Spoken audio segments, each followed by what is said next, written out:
Tem gente que hoje vai dormir com a luz do quarto acesa, debaixo da coberta. Muito bem. Nós vamos começar o nosso curso agora.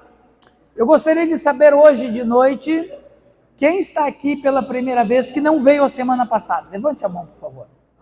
2. Muito bem. E todos os outros já estiveram aqui semana passada, né? Nós tivemos uma jornada boa semana passada, não é?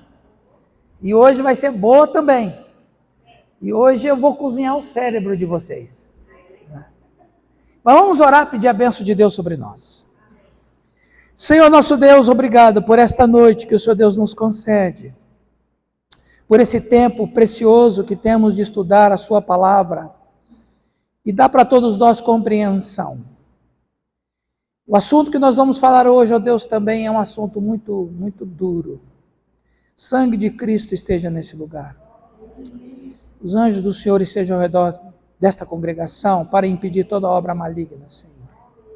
Que o Senhor Deus fale conosco. Inspira nosso coração, a nossa mente possa trabalhar de maneira positiva com o Teu Espírito Santo para a compreensão dos ensinos em nome de Jesus. Amém. Conforme prometido, hoje nós vamos falar sobre demônios e vamos falar sobre Satanás. É por isso que eu falei, eu não sei se a gente vai ficar até meia-noite hoje, né? Mas, estou brincando, a gente não vai ficar até meia-noite não, pessoal.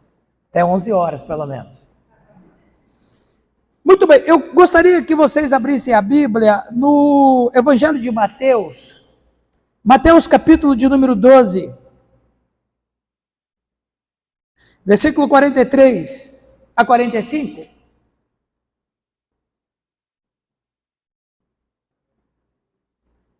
Mateus, capítulo de número 12, versículo 43 a 45, diz assim o Evangelho de Mateus. Quando o espírito imundo sai do homem, anda por lugares áridos, procurando repouso, porém não encontra. Por isso diz, voltarei para a minha casa de onde saí, e tendo voltado, a encontra vazia, varrida e ornamentada. Então vai, leva consigo outros 7 espíritos piores do que ele, e entrando, habitam ali, e o último estado daquele homem torna-se pior do que o primeiro. Assim também acontecerá a esta geração perversa. Irmãos, todos nós já ouvimos falar dos demônios, a gente já leu sobre eles, a gente tem noção sobre eles, mas a grande verdade é que ninguém sabe a origem dos demônios. Ninguém sabe. Como diz o nosso slide, a origem dos demônios é um mistério.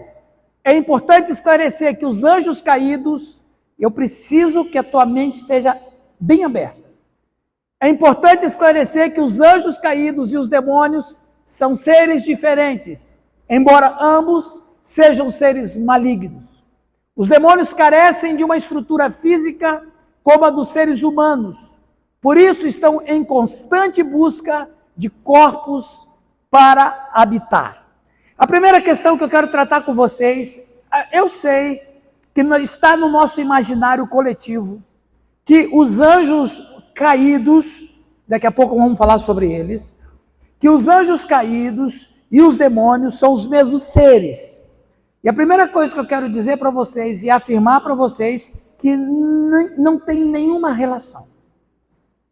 Isso foi criado já há alguns séculos, este ensino, já foi criado há alguns séculos, mas eu quero mostrar para vocês hoje na palavra de Deus que não tem nenhuma relação. O anjo mau é maligno por si só, o demônio é maligno por si só, são seres malignos, seres controlados ou seres comandados por Lúcifer, mas que necessariamente nós não estamos falando do mesmo ser, ou dos mesmos seres. Não existe nem na etimologia, nem no grego, e nem na própria história, esta relação de que anjos caídos e demônios são os mesmos seres. Não são, e se você tiver dúvida sobre o que eu falar, por favor, levante a mão, pode perguntar, porque eu sei que essa informação que eu trago para vocês é nova. Veja bem, a Bíblia trata como espíritos maus, diferenciando dos anjos maus. Demônios e espíritos malignos, Mateus 8,16, Lucas 10, 17 a 20, Mateus 17, 18, Marcos 9, 25, Lucas 8, 2 a 3, Mateus 8, 31, Atos 23, 9. Os demônios sentem profunda necessidade de habitar em um corpo material, tal como o ser humano ou animais. Eu gostaria que alguém no auditório lesse Mateus 17, 18, outra pessoa lesse Marcos 9, 25 e outra pessoa lesse Lucas 8, 2. Eu gostaria de começar fazendo essa leitura para clarear a mente de vocês sobre o que eu quero trazer hoje à noite. Quem vai ler para nós Mateus 17, 18? Gustavo. Marcos 9, 25. Seu nome? Juliana. E Lucas 8, 2. Ana. Ok, vamos começar com Gustavo. E Jesus repreendeu o demônio. Este saiu do menino, que daquele momento em diante ficou são. Ok, e Jesus repreendeu o demônio. Ok. Juliana. Peraí. 9:25. E Jesus, vendo que a multidão concorria, repreendeu o espírito imundo, dizendo-lhe: Espírito imundo e surdo, eu te ordeno, sai dele e não entres mais nele. Ok. Ana. Lucas 8, 2 a 3. Por favor. E também algumas mulheres que haviam sido curadas de espíritos malignos e doenças, Maria, chamada Madalena, de quem haviam saído 7 demônios, Joana, mulher de Cusa, administrador da casa de Herodes, Susana e muitas outras. Essas mulheres ajudavam a sustentá-los com seus bens. Olha, nesses 3 textos nós lemos, o Gustavo leu demônios, a Juliana leu espírito maligno, e você, Ana, leu espírito maligno, espírito imundo. O espírito imundo e maligno são termos intercambiáveis, ok? Demônio é uma outra palavra que daqui a pouco eu explico, mas que tem o mesmo sentido. Agora, é absolutamente diferente quando você trata anjo. Veja bem, a palavra no grego para anjo é angelos. Angelos. Que a gente traduz anjo. Anjo mau, ou anjo, ou espírito mau, ou espírito imundo, no grego é artaton pneuma. Artaton pneuma. Então veja, no grego a gente encontra a palavra angelos para anjos. Aí você fala, não, mas como é que se chamaria os anjos maus? Atartaton angelos. Atartaton significa sem ser puro ou imundo. Atartaton angelos. Não é isso no grego. No grego é atartaton pneuma. Pneuma é espírito. Atartaton, impuro. Pneuma, espírito. Espírito imundo. Mas não chama de atartaton angelos. Perceberam? Sim ou não? Então nós começamos com uma diferença de etimologia. Uma coisa é tratado como espírito maligno ou espírito impuro ou daimonia. E a outra é angelos. Nós estamos falando de 2 seres diferentes. Qual é a diferença dos dois? É uma diferença até mesmo estrutural. De que maneira? Os anjos são espíritos, ok? Beleza, eles são espíritos. Mas eles são espíritos que não necessitam de habitar em corpos. Porque o ser deles é essencialmente espírito. Eles foram criados essencialmente espírito. Então, eles não têm uma experiência corpórea. Eles são essencialmente espíritos. Os espíritos maus, não. Os espíritos maus, ou os daimons, ou os demônios, o que nós podemos ter de noção é que eles tiveram uma experiência corpórea em algum momento da sua existência. E pela falta de habitar num corpo, eles sentem necessidade de estar num corpo, coisa que os anjos não sentem falta. Aliás, estruturalmente, como é que é possível um anjo entrar num ser humano? Fica a questão. Então, a primeira coisa que a gente precisa entender bem é: uma coisa é anjo, outra coisa é demônio.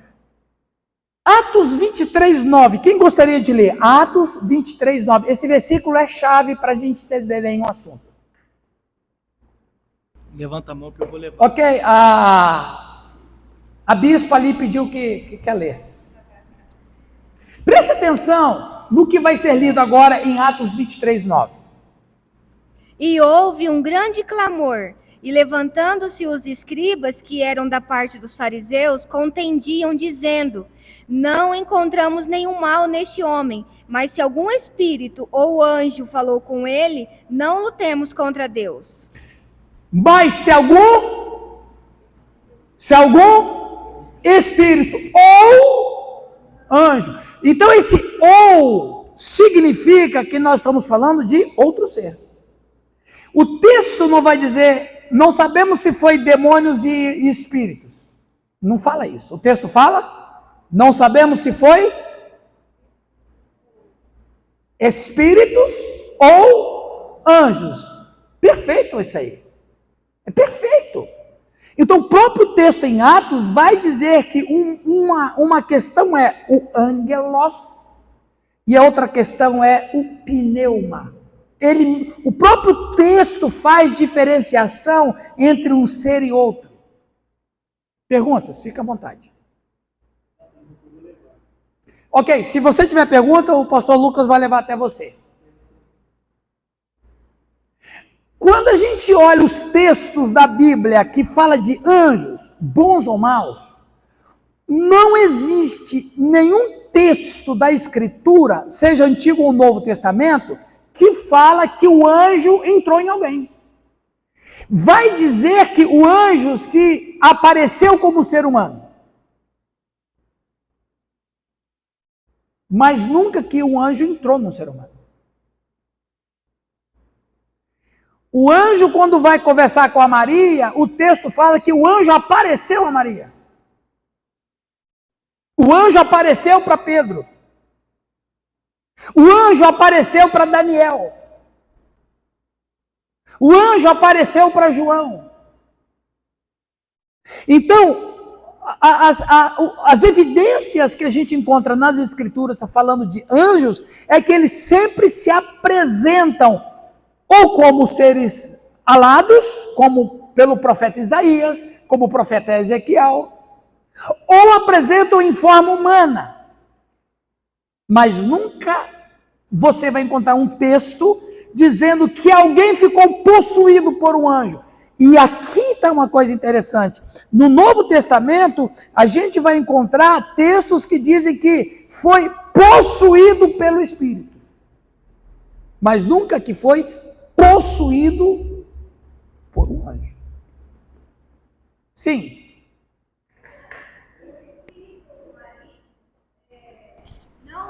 Começa de novo. O espírito maligno não necessariamente ele precisa incorporar em um humano, mas em um hospedeiro Isso. qualquer. Eu vou chegar lá, sobre o espírito maligno, eu vou chegar lá. Se eu não responder durante a aula, você me pergunta de novo. Os anjos são seres celestiais sem jamais terem tido alguma experiência corpórea, material em sua existência. Lucas 10, 17. Quem pode ler aquele texto que está ali no slide? Quem pode ler, por favor? Então regressaram. Ali a voz de trovão. A voz do ângelo. Então regressaram os 70 possuídos de alegria, dizendo: Senhor, os próprios demônios se nos submetem pelo teu nome. Então regressaram os 70 possuídos de alegria, dizendo: Senhor, os próprios demônios se nos submetem pelo teu nome. Mas ele lhes disse: Eu via Satanás caindo do céu como um relâmpago. Eis aí vós dei autoridade para pisardes serpentes e escorpiões e sobre todo o poder do inimigo, e nada absolutamente vos causará dano. Não obstante, alegrai-vos, não porque os espíritos se vos submetem, e sim porque o vosso nome está arrolado nos céus. Esse texto ele é interessante porque, veja, 70 pessoas vão fazer a obra, 70 pessoas vão fazer missões. Quando você olha o começo do capítulo 10, você vai ver lá que Jesus dá uma série de ordens maravilhosas. Então veja, os 70, eles foram, curaram enfermos, cegos enxergaram, mortos voltaram à vida, coxos andaram, mas o que foi que deixou eles assim? Uau! O que foi? A expulsão de demônios. Então, se eles ficaram mais fascinados com a expulsão de demônios, nós podemos chegar a uma conclusão lógica. Era o maior milagre que alguém poderia ter naquela geração. Porque senão, eles não falariam daquele jeito. Eles falariam: Jesus, eu orei por um morto e ele ressuscitou. Jesus, eu curei um cego. Jesus, um leproso ficou curado. Jesus, um coxo andou.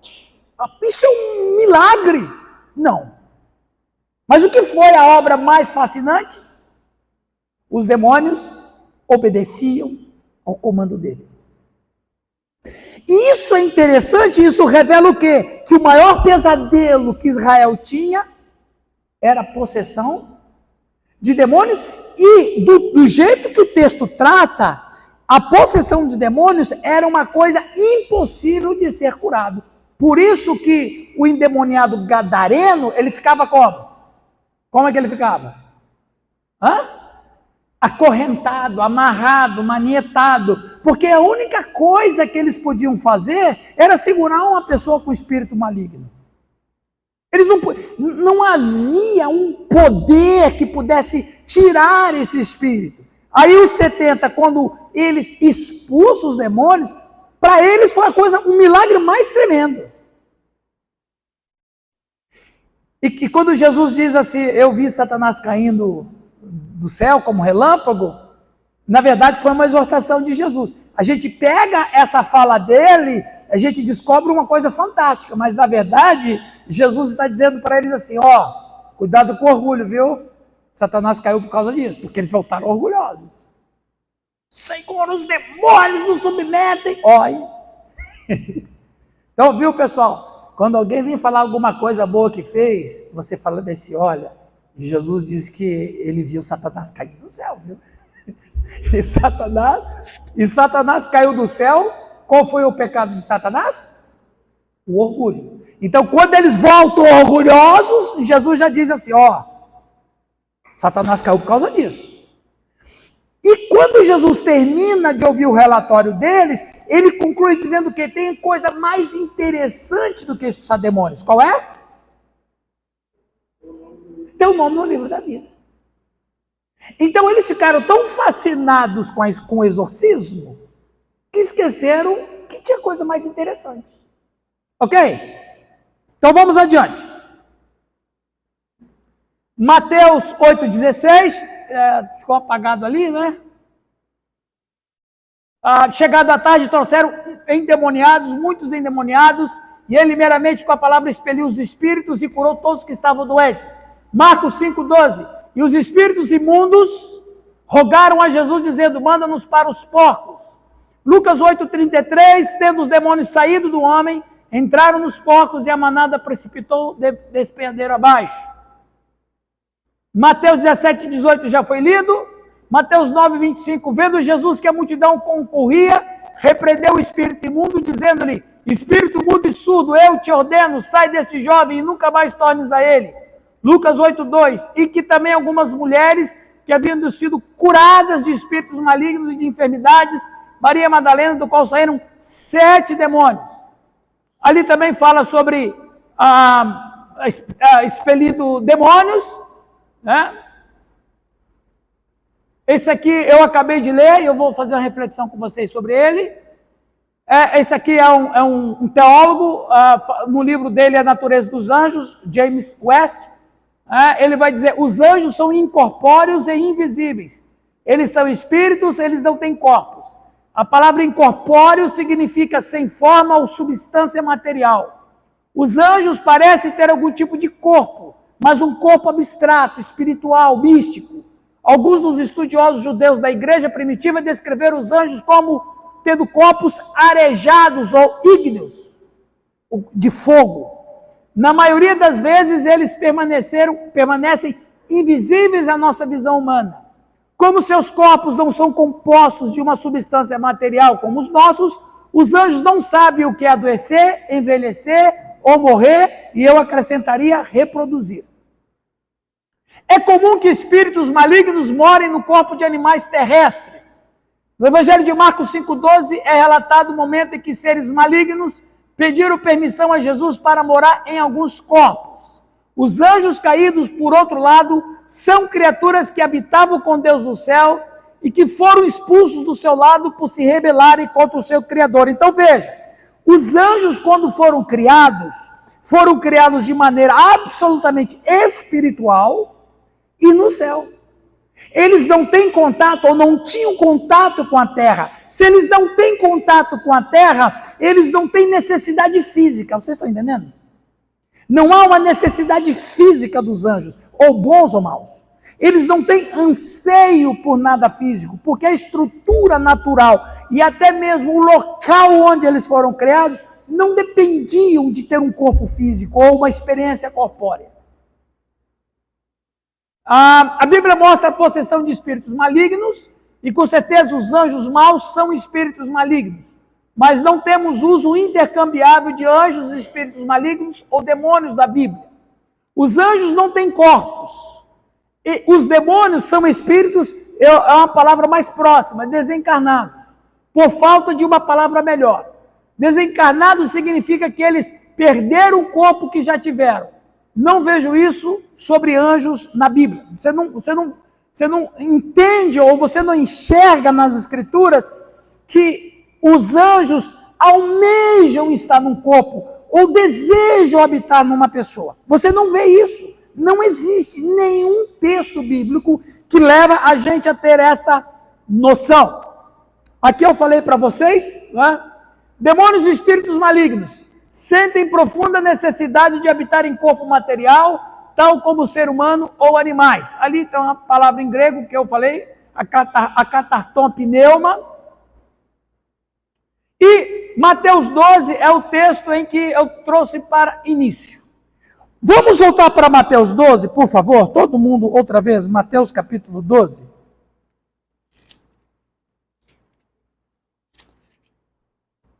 Mateus capítulo 12. Versículo 43, diz assim. Alguém pode ler, por favor, no auditório? 43 a 45.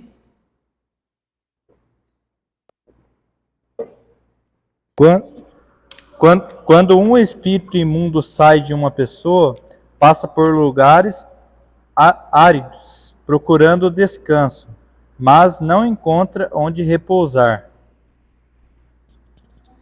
Até o 45. Então diz: voltarei para minha casa de onde saí, e retornando, encontra a casa desocupada, varrida e arrumada. Diante disso, vai e leva consigo outros 7 espíritos, piores do que ele, e entrando, passam a morar ali. E o estado final daquela pessoa tornando-se pior que o primeiro. Assim também ocorrerá com esta geração má. Ana, você pode ler aquele slide? Preste atenção nesse slide que vai ser lido. Primeiro, parece haver uma necessidade de que os espíritos impuros de um corpo para ocupar. Observe no versículo 43 a menção que Jesus fez de espíritos imundos, passando por lugares áridos buscando descanso. Em contraste, em Efésios 2:2, Paulo se refere ao príncipe das potestades do ar. Este versículo diz que os demônios preferem viver dentro do corpo de uma pessoa em vez de vagar pelo ar. Olha, isso aqui é impressionante. Olha esse texto que eu sei que vocês devem conhecer. Jesus disse, e quando Jesus disse isso aqui, ele não falou uma coisa hipotética. Jesus não trabalhava com hipótese. Quem trabalha com hipótese é quem não tem certeza do amanhã. Então, eu falei com o Lucas que eu estaria aqui hoje às 7h15, mas eu cheguei às 7h35. Eu tive um pequeno contratempo quando eu saí de casa. Então, eu não sei o amanhã. Eu falei para ele que eu estaria aqui, mas eu não estava aqui na hora que eu falei. Então, essas coisas acontecem com a gente, nós que somos seres humanos que não conhecemos o amanhã. Então, Jesus não trabalhava com hipótese, ele só trabalhava com certezas. E aqui ele está dizendo, ele está afirmando que quando um espírito sai, faz o quê? Sai voando pelos ares. Não é isso? Não. Ele anda por lugares desérticos. Olha que impressionante. Jesus está afirmando que quando um demônio sai de uma pessoa, ele não sai voando, mas ele sai andando. E ele anda por lugares áridos. O texto de Efésios diz que os anjos maus habitam, vou falar isso daqui a pouquinho, no ar. Então quer dizer, se eles habitam no ar, no aeros, significa que eles não têm nenhuma necessidade na terra. Mas eles vêm à terra para provocar caos e destruição, fato. Mas não há nenhuma necessidade dos anjos maus de entrarem em seres humanos. Eles não precisam de hospedeiros humanos.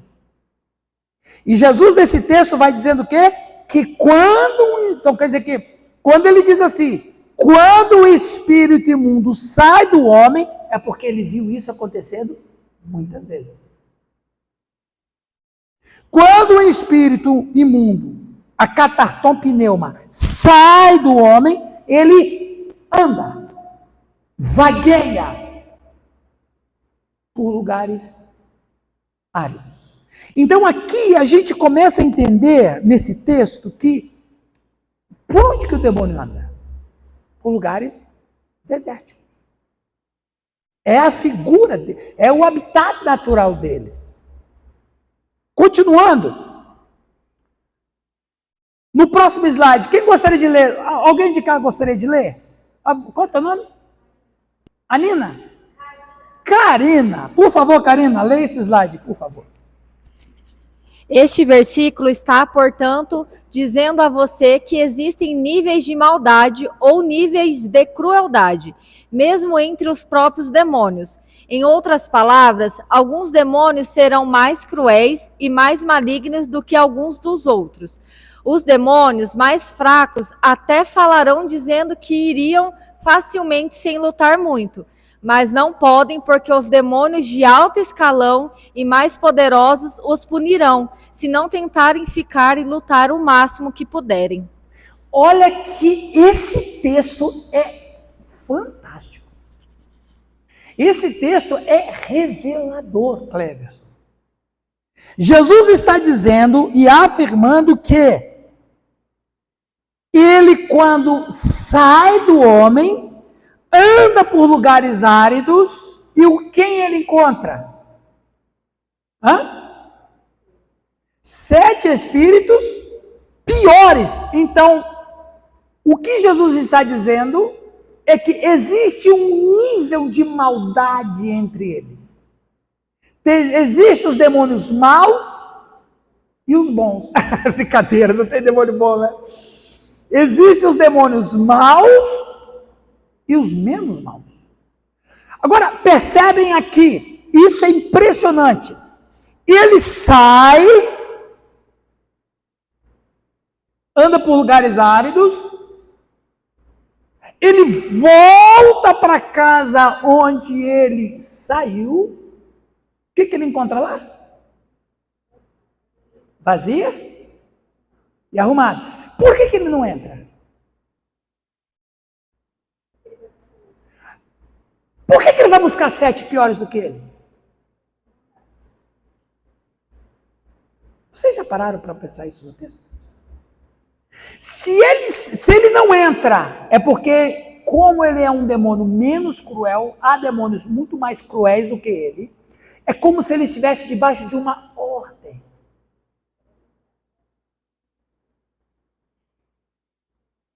E parece que nessa esfera das trevas, porque também existem anjos, entre os anjos maus, existem os mais cruéis e os menos cruéis.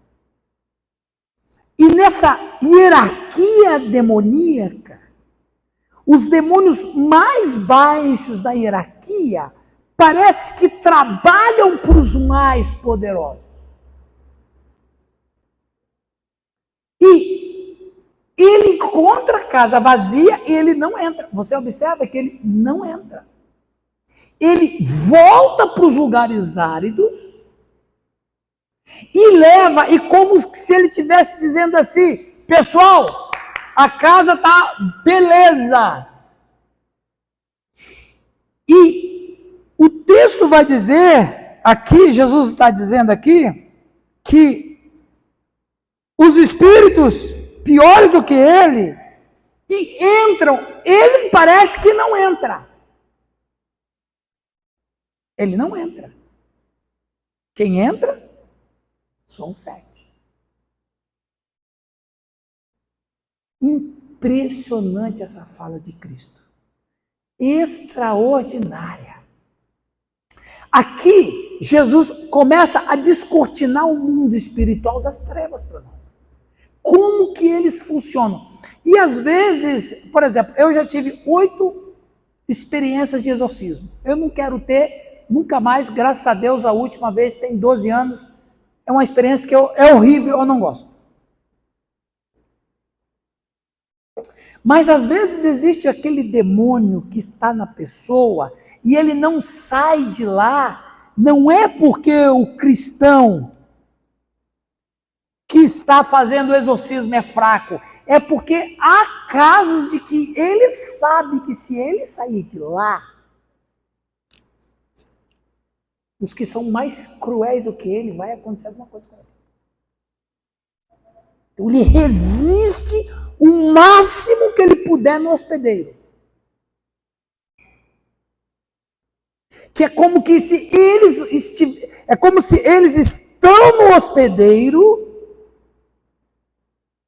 para preparar para esses maiorais. Como que se eles estivessem em serviço. É como que eles habitam a pessoa, ficam ali na pessoa, preparando aquela pessoa para os outros. É o caso de Maria Madalena, não é? Que foram expelidos. Talvez, vamos supor aqui, pessoal, vamos fazer um exercício. Talvez esse exemplo que Jesus dá pode ter sido até Maria. Porque o texto diz antropos, quando a catarton pneuma sai do antropos e não diz guiné, diz ser humano. Antropos no grego é ser humano. Homem no grego é andros. Mulher no grego é giné. Daí que a gente tem a palavra ginecologia. O ginecologia. Então o texto não diz giné, não diz andros, diz antropos. Então é assim, quando o espírito humano sai do ser humano, pode ser homem, pode ser mulher. Talvez ele esteja até falando de Maria Madalena, até mesmo pela questão do 7, né? Claro, eu não estou fazendo uma afirmação, estou fazendo uma especulação. Só isso e nada mais. Perguntas? Está ficando claro para vocês aí, pessoal? Sim, meu irmão. Uma das diferenças que você falou de anjo para demônio é que anjo aparece. Demônio aparece também ou ele só entra? Muito bem perguntado. Seu nome é? Marcos. Marcos? Ah, é o Marcos que está ali? Eu não conheci por causa da moita.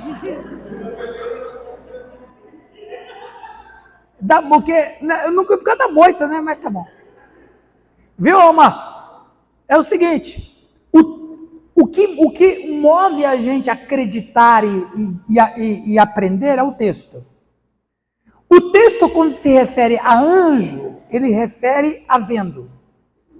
Mas não há um texto que diz que alguém viu. Só pode ver um demônio a sua ação quando ele está na pessoa, mas não vê ele, a imagem dele. Ok? Não existe isso. Até porque o objetivo do demônio não é se mostrar para ninguém, é entrar em alguém. Ele precisa de um hospedeiro. Há um desespero neles. Eles entram até em animais, mas eles querem estar no corpo outra vez. Daqui a pouco vamos falar mais sobre isso. Deixa eu ver isso aqui. Sim, aí para terminar. Alguém lê esse slide aí, por favor? Aqui, a Juliana. Observe a audácia desse espírito maligno, minha casa. Por que deveria pensar que essa alma humana era sua casa? Foi porque criou aquela pessoa, aquela alma, aquele coração? Em algum momento comprou aquela casa? Era esta a sua casa, porque residiu tão livremente por tantos anos? Foi convidada em algum momento, por algum meio, a entrar e ocupar aquela casa? Um demônio precisava possuir um corpo e até preferia habitar uma manada de porcos do que vagar sem um lar. Essa aí parece até mesmo que foi aquele projeto Minha Casa Minha Vida, né? Pessoal, vamos pensar assim. Tem demônio que entra numa pessoa para destruir. Mas tem demônio que entra numa pessoa só para ficar lá. Ele não se manifesta. Ele só quer estar lá dentro. Veja que o estado daquela pessoa se tornou pior do que o primeiro, porque eles eram que queriam destruir mesmo. Aqueles outros não, ele fica lá na dele, sossegado, quietinho, ele só quer estar lá dentro. Mas se essa pessoa que tem esse demônio silencioso, se essa pessoa vai na igreja, se essa pessoa vai encontrar com um cristão, eu posso orar por você? Aí dói nele, ele tem que sair. Ele se manifesta porque ele não aguenta a luz do Senhor. Então, é porque nós não vemos, mas por exemplo, aqui agora, cada um de nós é um facho de luz. Cada um de nós é um facho de luz. A luz do Espírito Santo que está em nós. A luz da glória de Deus que está em nós. Só que essa luz eu não vejo, você não vê, mas o mundo espiritual vê. E quando um cristão chega na casa ou num ambiente que tem uma pessoa com um demônio que está quieto lá dentro, esse demônio vê a nossa luz e se incomoda. Aí você pode ver a pessoa, vamos embora, não estou me sentindo bem, é uma dor de cabeça, é um mal-estar, é o demônio que está dentro dele, sai daqui agora, vamos sair daqui agora. ele precisa de um hospedeiro. E há demônios que querem destruir, por ordem de outros, por ódio do próprio ser humano. Sim.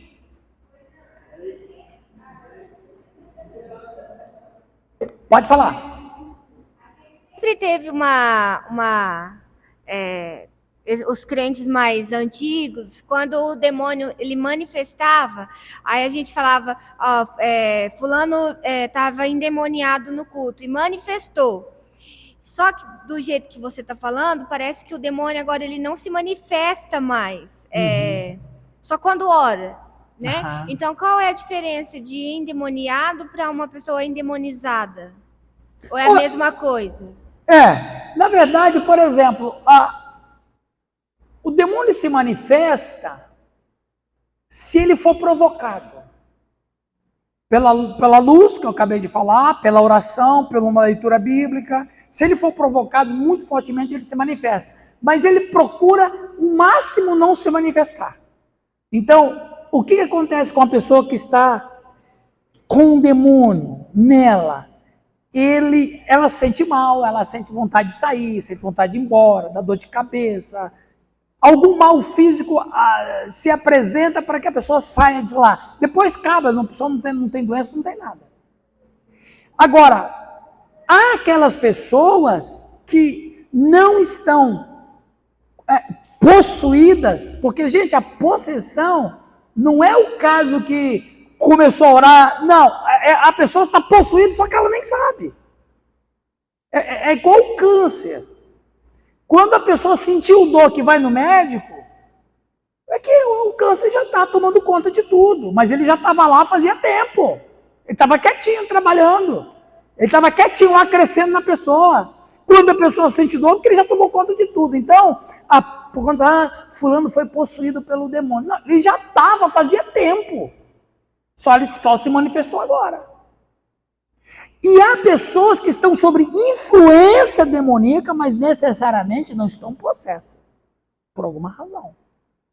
Tem isso também. Vamos adiante. Você observa que Jesus disse, e eu quero terminar com isso, que ele busca descanso. Você não vê essa mesma fala para anjos maus. Anjos maus não sentem cansaço. Os anjos maus não sentem nenhuma necessidade física. Mas o texto de Mateus, Jesus disse que ele procura descanso. Onde que ele se descansa? No hospedeiro. É como que se ele tivesse, quando ele está fora de alguém, o fato de andar por esses lugares desse mundo oprimem eles de tal maneira que eles só encontram descanso se eles estiverem no corpo. É como que se eles estivessem sentindo uma dor, como se eles estivessem sentindo um mal-estar, como se eles estivessem sentindo a punição, a açoite. Ele tem que entrar alguém, porque lá ele não sente isso. É como que se ele entra num animal ou ele entra num ser humano, ele se sente protegido por aquilo que fora dele existe. Porque o texto vai dizer, andam procurando descanso. E só encontra descanso estando em alguém. Perguntas? Sim. Seu nome é? Fernando.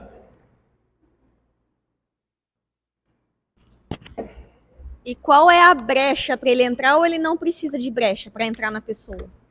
Olha, não precisa necessariamente, viu, Fernanda? A porta que abre para ele é a mente. Uma pessoa que tem uma mente muito frágil. E como que a mente de uma pessoa se fragiliza? Por várias coisas. Se fragiliza por uma questão emocional. Se fragiliza por um trauma. Se fragiliza por um medo. Ou por maldição. Então, a mente da pessoa enfraqueceu, a porta se abre para que eles possam entrar. Então, o texto, quando que eu li agora com vocês, Jesus diz que a casa fica vazia, ornamentada, mas a pessoa tem que se tratar para que não voltem. A mente. Porque a mente, e um dia eu vou vir aqui só para falar da mente. A mente é a janela da alma. Todas as coisas boas ou más é pela mente que ela vai entrar. E os demônios também. Então, a mente. A pessoa fica pensando muito sobre determinada coisa, enfraquece a mente. Enfraquece. E a brecha que você está falando é a mente. Ok? Adiante.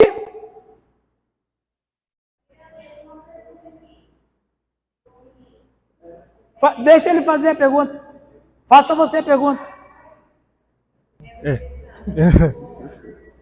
O pastor, eu queria saber se os demônios se reproduzem ou eles sempre existiram. Fez o quê? Se eles se reproduzem ou sempre existiram. Se eles se reproduzem? Isso. Não, até mesmo porque é o seguinte, os seres viventes, só seres viventes se reproduzem. Os anjos e os demônios são seres espirituais que não têm nenhum atrativo físico. Isso é uma coisa que Deus deu para os seres humanos. Então, os anjos não se reproduzem, os demônios muito menos. Ok? Mas trabalham muito na área sexual. Vamos ver se eu consigo falar alguma coisa sobre Irã, isso. rapidinho aqui, ó. Sim. Lá em Efésios 2:2, né, que estava lá uma referência. O Espírito que agora está atuando nos que vivem na desobediência. Também você falou que entra pela mente. Isso. Nos filhos da desobediência. A mente. A mente enfraqueceu para as coisas de Deus, para o temor de Deus, porque, pessoal, tem muita gente ímpia que tem temor de Deus. Ele não é salvo, ele não é nova criatura, se morrer não vai para o céu, mas ele tem temor a Deus. Né? Então, esse temor que ele tem é uma porta que não se abre. Ok? Mas outros não têm isso, né? Obrigado. De onde começam os demônios? Nós não sabemos a origem deles, mas a origem do ser. Mas a origem de conhecimento, a gente sabe, começou na Mesopotâmia. A Mesopotâmia, que é o berço da humanidade, e como vimos a semana passada, a Babilônia foi erigida por Nimrod e Semíramis. Então, a ideia, os primeiros registros de demônios são da Babilônia, são da Mesopotâmia. Não tem em outro lugar. Começam a se falar e a crer em demônios na Babilônia e da Mesopotâmia, e da Mesopotâmia ele se esparrama pelas outras nações. Essa é uma imagem encontrada na Babilônia. Desde os seus primórdios, os povos da Mesopotâmia eram altamente supersticiosos em caráter devido à grande influência do seu ambiente natural e das suas condições de vida sobre as suas projeções religiosas. Alguém lê esse slide, por favor? Do lado de cá agora. Quem vai ler aqui do lado esquerdo, meu? Ali atrás. Qual é o seu nome? Júlia, por favor. A defesa contra os espíritos malignos era uma preocupação na Mesopotâmia, desde os tempos mais remotos, começando com os sumérios, para quem não há diferença qualitativa entre grandes deuses e demônios. Um nome para demônio é um deus maligno. Muito bem. Aqui começa o uso de colares, pulseiras, brincos, anéis. Olha de onde vem a nossa cultura. Para evitar essa atividade, foi necessário recorrer a encantamentos mágicos, amuletos, ornamentação de joias e coisas do gênero. Os brincos e colares modernos são sobreviventes de uma época em que tais adornos eram dotados de poder mágico, como meio de proteger os ouvidos, as narinas, a boca contra a invasão de demônios da doença. Então, qual é o teu nome? Lucas, se um mesopotâmico ressuscitasse hoje e visse você com esse colar, ele ia perguntar assim, contra que demônio você está se protegendo? Se um mesopotâmico ressuscitasse hoje para Ana e visse os brincos da Ana, ele ia dizer, moça, você está se protegendo contra que demônio? Os adornos que nós temos, que sobreviveu na cultura, era para proteção de demônios. Sinal da cruz, que os católicos usam constantemente, esse sinal da cruz, na verdade, é um sinal babilônico. É um sinal de proteção contra demônios. Tem nada a ver com Cristo, com cruz, com fé, nada. Tem a ver com superstição babilônica. Então, o que a gente usa hoje de adorno, viu, ô Lucas, pode ficar, tá massa. Inclusive, eu preciso comprar um cordão igual o teu aí. Mas é só uma questão de cultura, entendeu? Que, na verdade, nós usamos como adorno, mas ainda hoje há pessoas que usam para proteção, principalmente os ubandistas. Os ubandistas, não sei aqui quem já foi um bandista, eu já fui muitos anos atrás. Os ubandistas, eles usam colares, eles usam pulseiras, eles usam vários adornos para se proteger contra os Exus, não é? Contra o caboclo, o tranca-rua, porque isso aí é paganismo. Então, pessoas, por exemplo, alguns católicos usam um cordão com a Nossa Senhora ou com um anjo, isso é paganismo. Então percebe como que a cultura ela vai invadindo o tempo. Se não houver uma quebra disso, por exemplo, o cristão genuíno, principalmente o protestante, que somos nós não precisamos de nenhum adorno para nos proteger. O Espírito de Deus está em nós. A maior proteção que a gente pode ter é o Espírito Santo habitando em nós.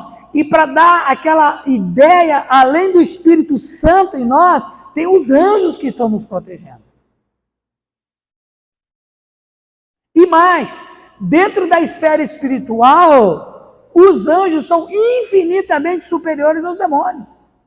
São seres infinitamente inferiores aos anjos. Então, os demônios não chegam em nós por causa dos anjos e principalmente pela presença do Espírito Santo em nós. Nós não precisamos usar nenhum colar de santo, de anjo, para me proteger. Isso é uma cultura pagã babilônica.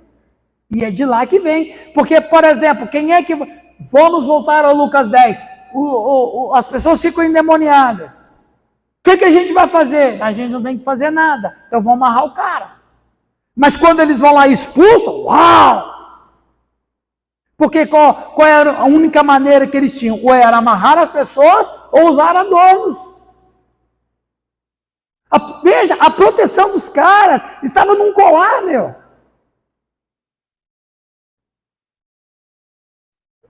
Nada a ver. Não protegia coisa nenhuma. Não há poder nisso. Tá? Perguntas? Ok, está indo bem para vocês aí? Agora, olha que interessante. Alguém lê esse slide, por favor? Quem gostaria de ler? Vamos lá, pessoal. O jovem ali. Os mesopotâmicos deram nomes aos demônios que temiam algumas das designações sendo de doenças reais, enquanto outros eram nomes de poderes naturais hostis. Aparentemente, a razão pela qual demônios e espíritos malignos receberam nomes foi que os sumérios e os semitas da Babilônia geralmente davam grande ênfase à crença no poder mágico. A crença no poder mágico dos nomes. Isso. Se um demônio fosse expulso adequadamente, era necessário que o exorcista sacerdote soubesse seu nome e o usasse adequadamente em uma conjunção conjuração ou feitiço. Isso. Então, essa questão, preste atenção, meus irmãos, essa questão de botar nome em demônio, isso só começou na Babilônia. Porque eles acreditavam que se a pessoa soubesse o nome daquele espírito, seria mais fácil na hora que um sacerdote ia fazer a expulsão, podia... Então veja, não é o demônio que disse meu nome é isso. Não. Foi que os homens, as pessoas foram vendo as pessoas endemoniadas tendo certas ações, falaram, esse espírito aí, ele faz isso, então o nome dele é isso. Percebe? Não existe nome entre demônios. Pelo menos a Bíblia não diz. A Bíblia diz que há nome entre os anjos, entre demônios não tem nome. Então, quem pôs o nome, isso também é uma herança pagã de pôr nome no demônio para eu poder ter uma vantagem na hora de expulsá-lo. Mas não existe isso na Bíblia. Esse também é uma herança lá do passado para nós. Eu só quero terminar falando isso aqui, do babilônico, pelo seguinte, meus irmãos. Eu quero dar um aviso. É uma imagem horrível. Essa foi a melhor imagem que eu consegui achar, a imagem mais, vamos dizer, aceitável. É uma demônia feminina, chamada Lamashtu, filha de Anu, a Suméria. Deus supremo do céu, ela frequentava regiões montanhosas ou áreas pantanosas em busca de crianças desprotegidas ou perdidas. A Lamashtu era o pior demônio da Mesopotâmia. As mulheres grávidas usavam muito amuleto, porque na cultura deles, Lamashtu vinha para matar a criança. Eu nem trouxe aqui um quadro, mas tem foi descoberto um tablete babilônico do século 8 a.C., ou seja, 800 anos antes de Cristo, um tabuleto com uma parturiente, ela em posição de dar à luz. Fazendo parto tem um médico, 2 médicos. Atrás dos médicos e da cabeça da mãe, pessoas faziam orações impedindo que Lamashtu chegasse ali. E o pior vocês não sabem. Esse demônio foi o pior demônio da Babilônia.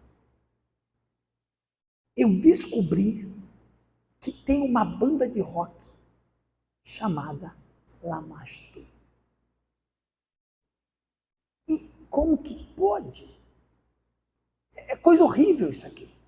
Isso aqui é coisa horrível, gente. Poderia falar de outros, muitos outros. Só trouxe esse aí porque eu sei que eu queria falar da banda. Tem uma banda de rock com esse nome. Os demônios egípcios, né? Eu não tinha programado para falar isso não, mas eu vou falar para o enriquecimento cultural de vocês. Sim, Júlia. Por favor. O senhor falou que os demônios não têm nome, mas Jesus, quando foi expulsar os demônios de Gadareno, perguntou para eles qual era o nome dele. Por qual motivo? Então, Jesus, ele vai expulsar o demônio. Na verdade, Jesus, ele não era exorcista, viu, pessoal? Exorcistas somos nós. Jesus, ele é Senhor do céu e da terra. Ele, na verdade, ele quis demonstrar às pessoas quem estava lá. Ele não precisava saber. Ele sabia quem estava lá, quantos estavam lá. Quem não sabia eram as pessoas. Né? Então, é como que Jesus estivesse dizendo para as pessoas, vocês querem ver que coisa horrível é um espírito maligno? Né? Nesse sentido.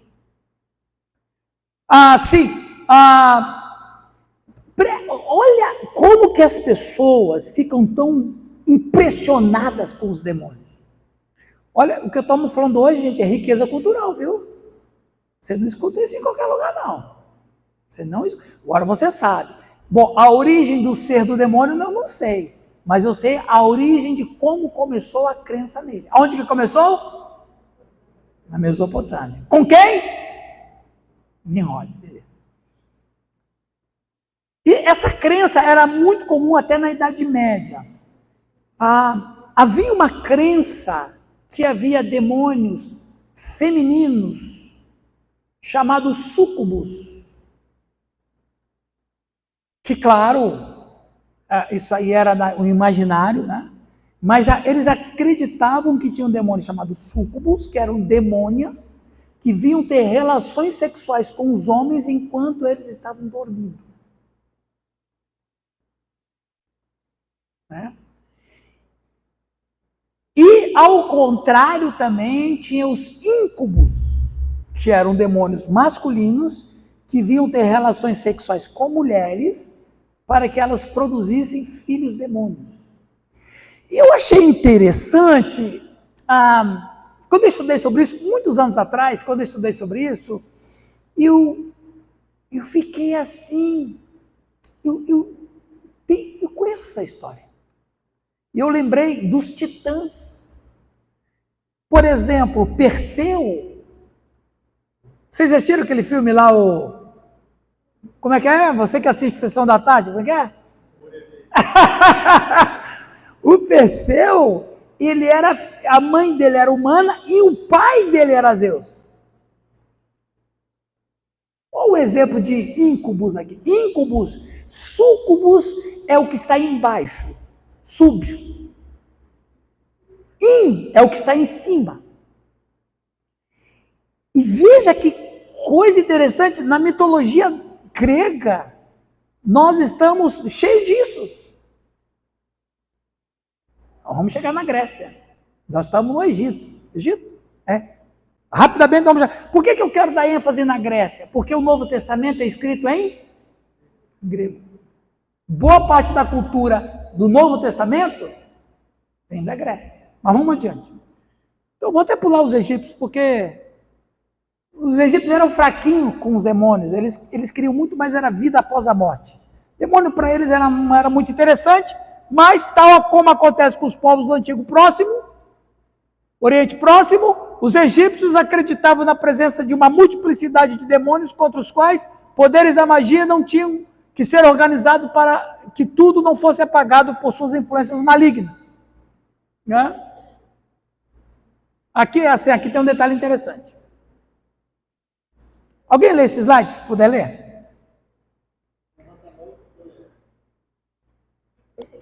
Está indo bem para vocês aí, pessoal? Tem muita informação doida aí para vocês? Cozinhando a cabecinha de vocês?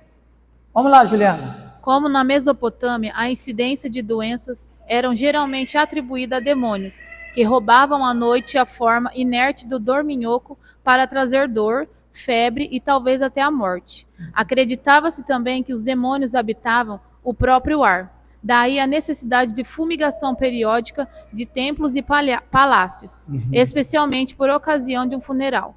Interessante isso aí, eu quis resgatar isso para vocês, porque no catolicismo sempre vai o incensário. Não é isso? Aí vai o incensário, vai fumegando. Qual é a ideia daquilo? É uma ideia pagã também. Lá dos egípcios, que eles entendiam que os demônios habitavam nos ares, eles, né? Não é a Bíblia, eles lá. Então a fumaça afastava os demônios. Coisa interessante. Isso é só um dado interessante. Continuando aqui, até que chegamos na Grécia, que é o que mais importante para mim, eu acho, para vocês. Está indo bem até agora? Beleza? Os antigos gregos, quem vai ler para nós? Quem gostaria de ler? Quem não leu ainda? O varão lá, seu nome? O Robson Crusoe.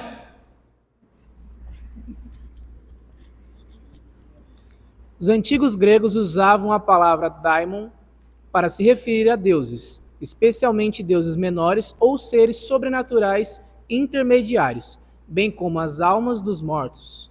Do grego, daimonia é quem define este nome é Platão, formado de dao, que significa inteligente, conhecedor, e quem atribui a eles divindade é Homero, que entendia ser eles uma divindade inferior ou intermediária. Pessoal, olha que interessante. A palavra daimonia, que traduz para o português demônio, que é um termo intercambiável com espírito maligno, que não tem nada a ver com anjo. A daimonia, na cultura grega, é sinal de felicidade. Então, é o princípio da eudaimonia, ou felicidade. Porque na cultura grega, os demônios, vamos dizer assim, a maioria acreditava que os demônios eram seres bons. E uma outra acreditava que eles eram maus porque eles infligiam doenças nos seres humanos. Então, na cultura grega, toda doença estava associada a um daó. Só que a palavra daó, no grego, de onde origina-se daimonia, é ser inteligente. Em outras traduções, Marcos, daó significa gênio. O que é isso? Né? Um daimon também pode ser uma entidade sobrenatural que causa doenças ou a própria doença. Daimons podiam possuir humanos, causando loucura. Mas os filósofos geralmente viam os daimons como exclusivamente bons. E mesmo as pessoas comuns os viam não como encarnados do mal, mas como criaturas caprichosas, que precisavam de sacrifícios para acalmá-los. Alguém pode ler esse outro slide, por favor? Pode ler, pastor, você? Eu? O termo também foi empregado para o gênio de um indivíduo e, portanto, para o destino ou fortuna de alguém na vida. Em Hesíodo, o daimon às vezes era considerado uma das almas dos homens da Idade de Ouro, que formavam um elo de ligação entre os deuses e os mortais. Pessoal, eu preciso da sua atenção. Se eu não tive sua atenção até agora eu preciso.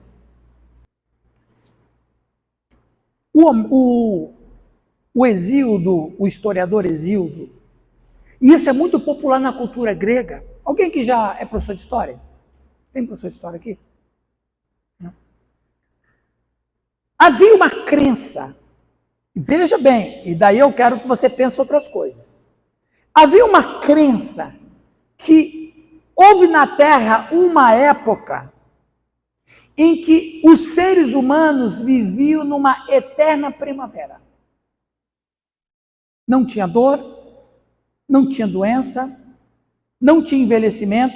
Eles comiam, o Hesíodo vai dizer isso, eles comiam, não porque precisavam de comer para não morrer, mas eles comiam por prazer, só por prazer. Eles tinham prazer na comida. Então, eles viviam milenarmente, 1000 anos, 1500 anos, 900 anos, 2000 anos.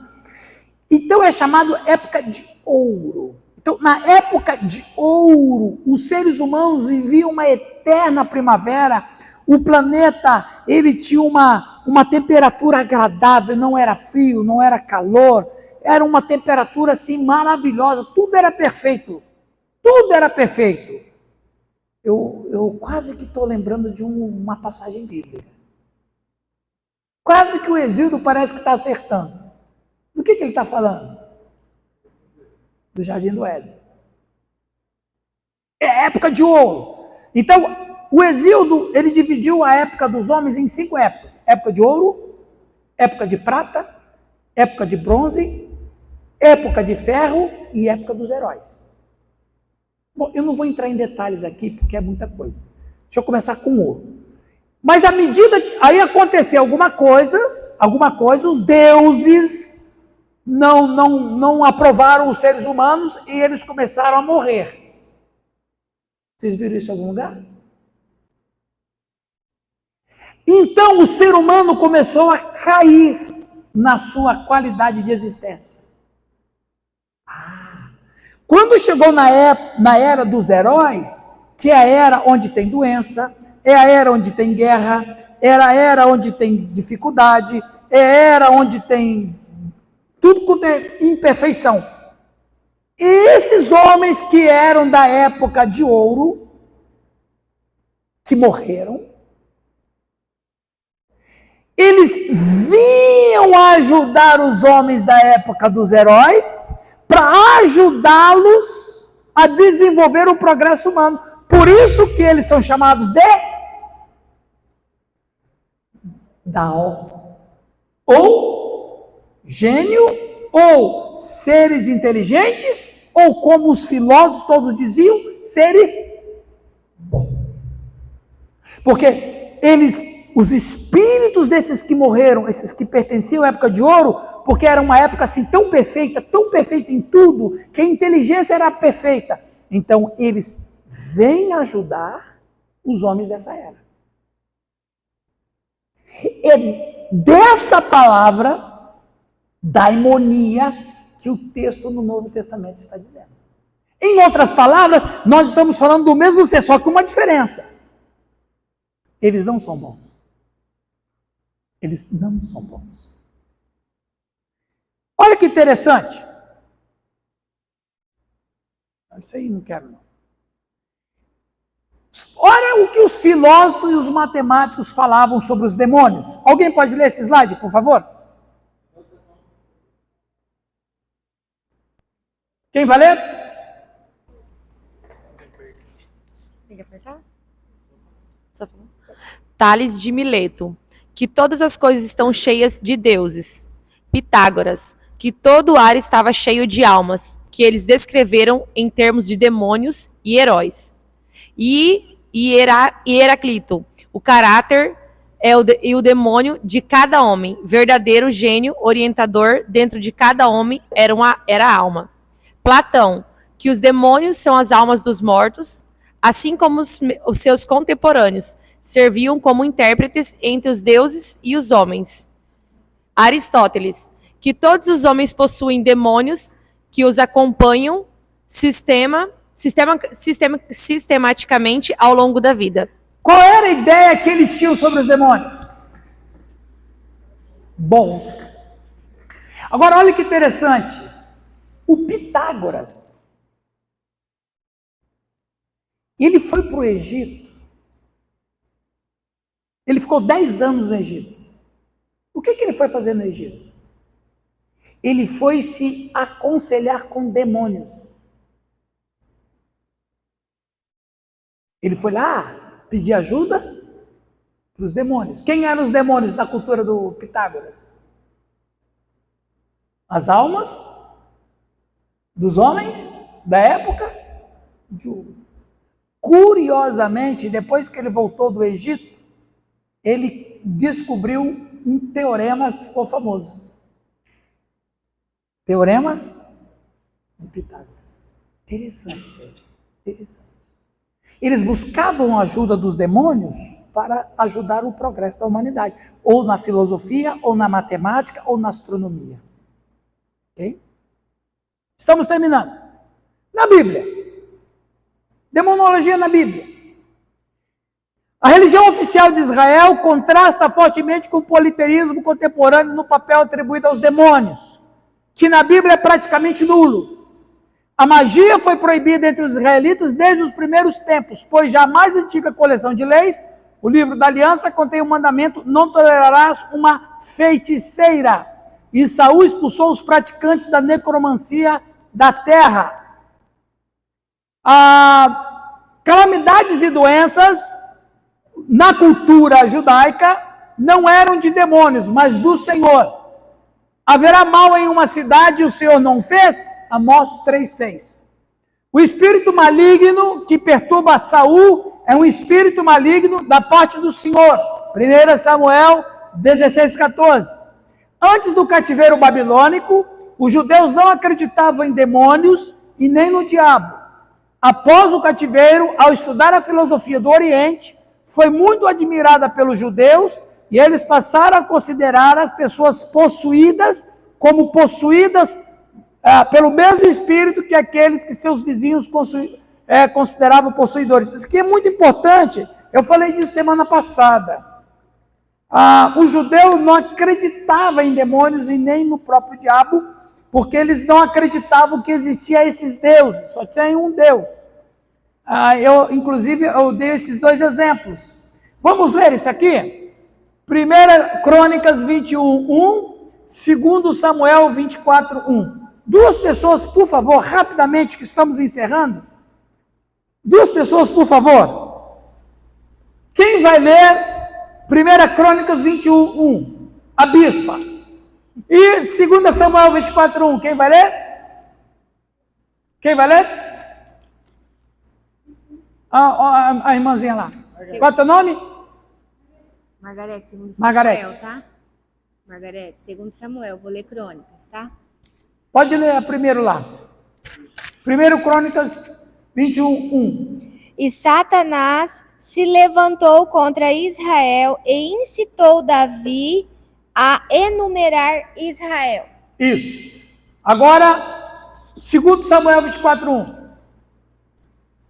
E a ira do Senhor se tornou a acender contra Israel, e incitou a Davi contra eles, dizendo: vai, numera Israel e a Judá. Olha que interessante. Um texto diz que foi Deus que incitou Davi a levantar o censo. O outro texto diz que foi Satanás. Então, quando você lê isso aqui, aí um ímpio, um incrédulo, um camarada que quer destruir a sua fé, vai falar assim: a Bíblia tem erro. Qual erro? Olha lá, no livro diz que foi Satanás que incitou o censo. O outro texto diz que foi o Senhor. Quem foi? Tem erro? Não tem erro. A questão toda é o seguinte: 2 Samuel foi escrito antes do cativeiro babilônico, quando ninguém acreditava mesmo que existia demônios. E o 1 Crônicas foi escrito depois do cativeiro. Então, na leitura e na confecção dos livros, o Espírito Santo já estava inspirando um e o outro, mas respeitando a cultura. Então, esse sujeito acreditava que foi Deus, então ele colocou Deus. O outro disse: não foi Deus não, ele já tinha dado um upgrade, foi Satanás. Então, quando você lê no Antigo Testamento referência a Satanás, como Jó foi escrito no 5º século antes de Cristo, ou seja, depois do cativeiro babilônico. Então, os textos com claridade, usando a palavra Satanás, foi escrito depois do cativeiro. O quando não tem o antes, ele vai dizer que Deus faz o mal, Deus cria o mal, e etc, etc. Só isso aqui para vocês. Só para vocês terem uma noção.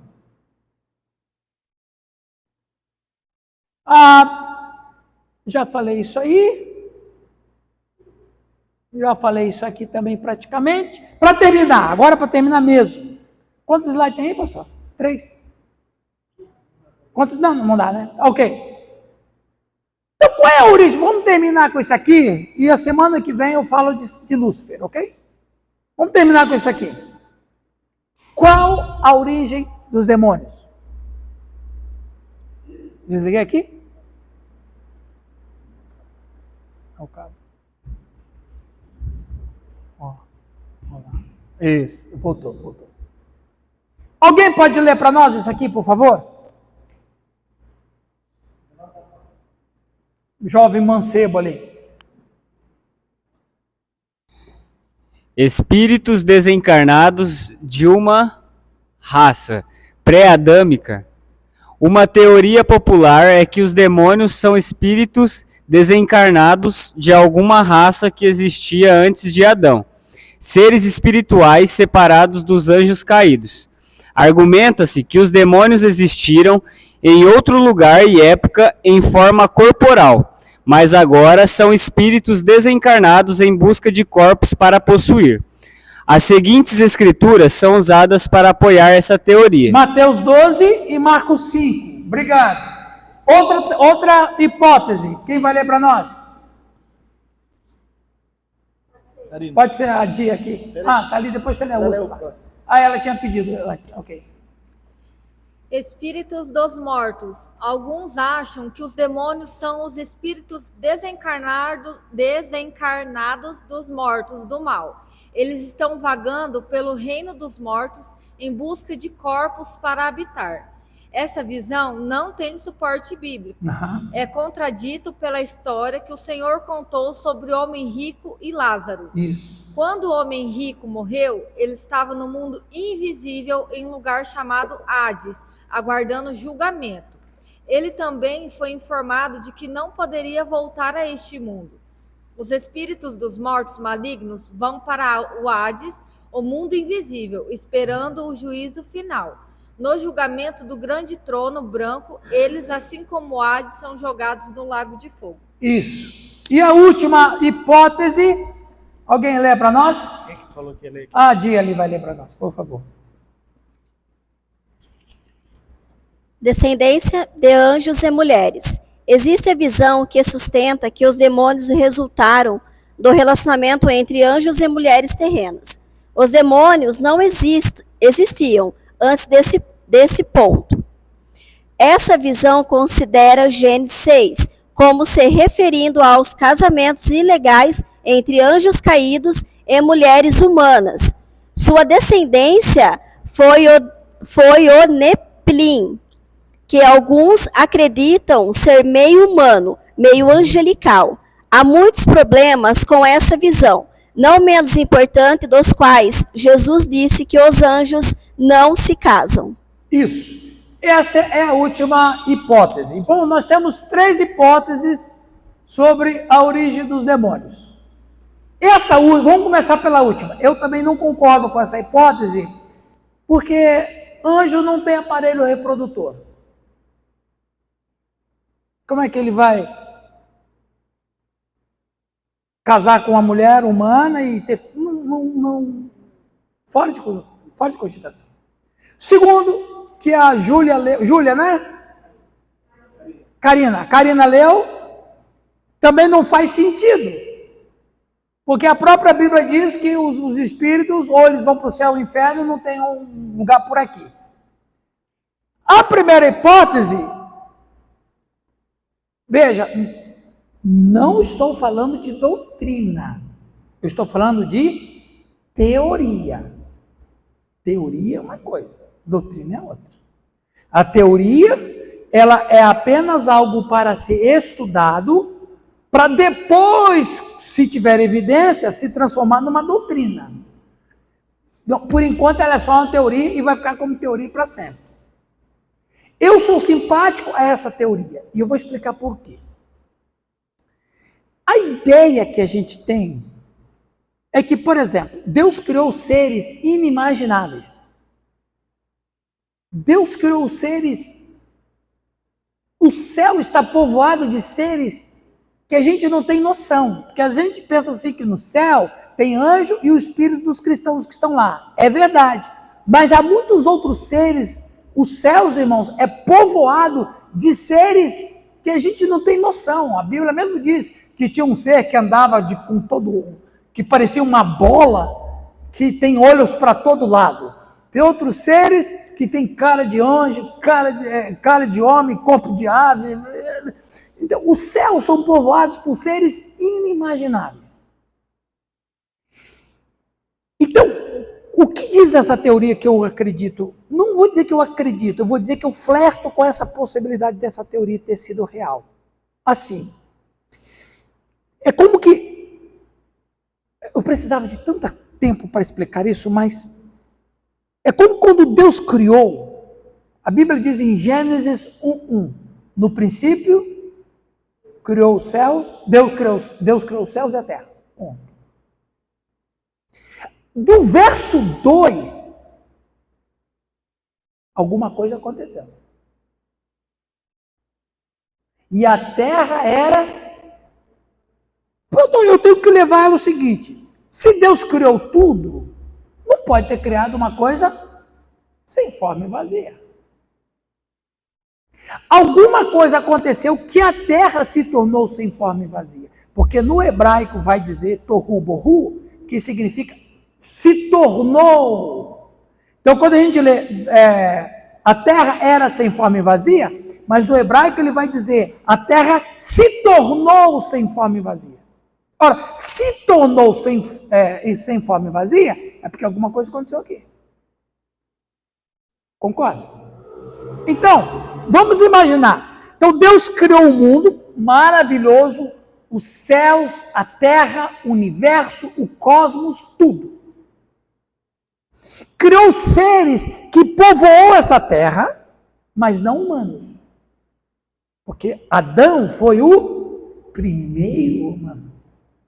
E Adão foi feito à imagem e semelhança de Deus. Então não eram humanos, mas eram seres que tinham corpos,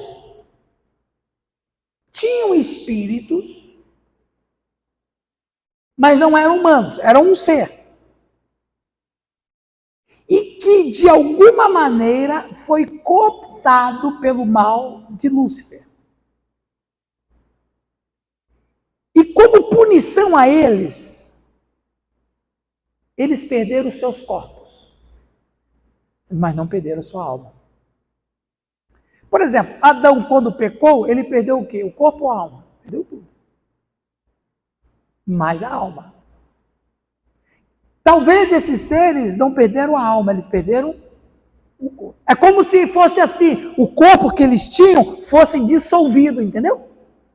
Dissolvido. Só ficou... E ficar só o espírito sem o corpo é uma agonia para eles. Aí depois a gente pode entrar em outras questões, mas quando você chega em Gênesis 1, verso 2 em diante, se você olhar bem o planeta, Deus está reajuntando as peças. Ele separou a água da terra. Não foi isso? Parece que ele vai reorganizando, porque virou uma bagunça isso aqui. E o texto em Apocalipse vai dizer, que diz assim, quando Satanás foi expulso do céu, o texto diz, ai da terra, porque ele desceu até vós com muita cólera e ira. Parece que sugere que ele, com ódio, destruiu isso aqui. É como que o filme começou a rodar no 1, parou, alguém cortou o filme, aquela partezinha foi cortada e foi emendado o versículo 2 para frente. Entre o 1:1, Gênesis 1:1 e o Gênesis 1:2, tem muita coisa acontecendo. Talvez, aí vai dizer a teoria, talvez esses demônios sejam esses seres que perderam os seus corpos, que só sobreviveram com a alma, e o castigo deles é, até a volta de Jesus, o castigo deles é passarem a existência inteira sem ter um corpo. E a ideia diz, por isso que o demônio ele quer muito entrar no corpo. É como se ele sente essa necessidade de descanso. Os irmãos entenderam? Ok, pessoal, 1h40, já falei demais. Já cansei vocês. E se alguém tiver alguma pergunta, por favor, fique à vontade. Levante a mão, o pastor Lucas vai chegar até você. Sim. Então quer dizer que quando um demônio habita dentro de um ser humano, quando ele morre, o demônio sai? O demônio não tem espaço, ele perde. Aliás, Ana, deve ser muito interessante, porque se uma pessoa está endemoniada, ou com um demônio, necessariamente um endemoniado não se manifesta, ele está endemoniado, mas está quieto lá. E a pessoa por alguma razão morre, deve ser uma coisa muito frustrante para o demônio, né? Porque ele passou quase como um processo igual. Né? Ele cai fora, ele não tem... O corpo vai apodrecer, ele precisa de um corpo vivo. Né? É como se a vida, viu, Ana? É como se a vida da pessoa fluísse junto com ele. Ele sente a vida.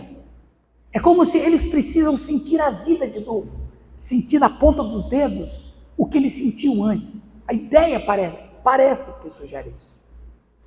Outra coisa, se quando ele morre, então, o demônio sai, na minha visão, eu imaginava que se a pessoa tivesse um demônio no corpo e ela morresse, a pessoa, o demônio da pessoa, mas só que, não sei se você vai entender o que eu quero dizer, mas é como se o espírito da pessoa ficasse vagando, não do demônio.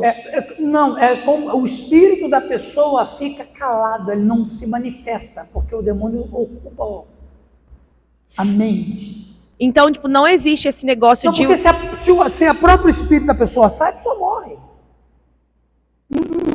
Então, habita lá, entende? Habita o mesmo espaço no ser humano, mas sem que a própria pessoa tenha manifestação, porque o demônio não deixa. Ele oprime ali. Ele subjuga o espírito humano. Então, o espírito humano é subjugado pelo demônio que chega lá. Então, quer dizer que morreu, o espírito sai e o demônio, no caso, sai, e o espírito da pessoa, ele ou sobe ou desce. Exatamente, é o espírito da pessoa, aí é mistério de Deus, né? Mas o demônio não fica, ele precisa estar num corpo vivo. Ativo, exatamente. Mais alguma pergunta? Fala aí, jovem, mancebo. Pastor, eu queria saber se todos os demônios têm o mesmo objetivo, de só ficar no corpo da pessoa, só ocupar. Então, eu falei no começo da introdução que há demônios que querem só ocupar, só querem uma hospedagem, e há demônios que querem destruir. Então, quem é que geralmente quer destruir? São os mais cruéis. Eles querem ver os seres humanos sofrendo.